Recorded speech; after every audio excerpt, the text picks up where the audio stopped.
Alors Brecht, je trouve que c'est un auteur qu'on connaît tous, on en a tous entendu parler même quand on ne l'a pas lu. Et je trouve que c'est intéressant de le relire aujourd'hui, de le revisiter, parce qu'on connaît surtout Brecht, on le connaît surtout comme homme de théâtre.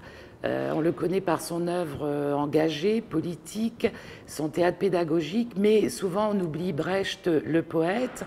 Et il faut savoir que Brecht vient au théâtre à l'écriture, je dirais par la poésie. Déjà à 15 ans, il écrit beaucoup de poèmes et il a fait une œuvre poétique très très ample et de différents styles. Donc mon angle d'attaque, je te dirais, pour monter Bâle, c'est la poésie. Alors Bâle, c'est une œuvre de jeunesse, c'est sa première grande pièce de théâtre. Et il disait à un ami en 1918, donc pour rédiger son œuvre, il dit « Je voudrais écrire une pièce sur François Villon, qui fut au XVe siècle assassin, brigand, chansonnier et poète. » Alors moi, je n'ai pas choisi de monter la première version de 1918, mais j'ai choisi de monter celle de 1919, qui a été traduite par Éloi Recoing. Et je trouve que c'est une version très puissante, parce qu'on en ressent toute la fougue de la jeunesse. C'est le Brecht anarchiste, et on ressent bien, je trouve, les affres de la chair.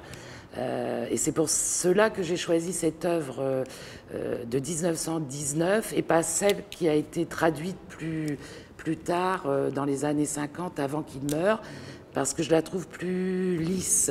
Celle-ci est plus violente. Bâle, en deux mots, c'est, je dirais, c'est l'histoire d'une errance. Bâle, c'est un poète lyrique, un poète maudit, qui pourrait faire éditer ses poésies, mais il refuse en fait le compromis. Il refuse la marchandisation de l'art. Il préfère être libre.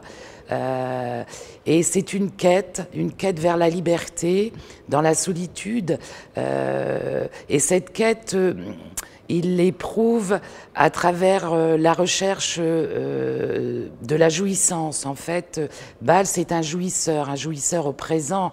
Il veut jouir de l'alcool, il veut jouir de la beauté des paysages qu'il traverse, des ciels bleus, des ciels violets. Il veut jouir des corps blancs, du corps des femmes, du corps des hommes. Voilà, pour moi, c'est une errance poétique, Bâle.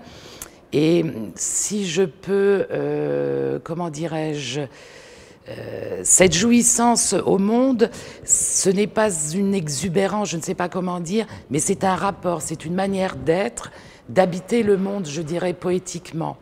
Alors pour incarner le personnage de Bâle, j'ai choisi Stanislas Nordet, avec lequel j'ai déjà travaillé sur plusieurs pièces, parce que je voulais faire de Bâle un personnage, je dirais, aérien.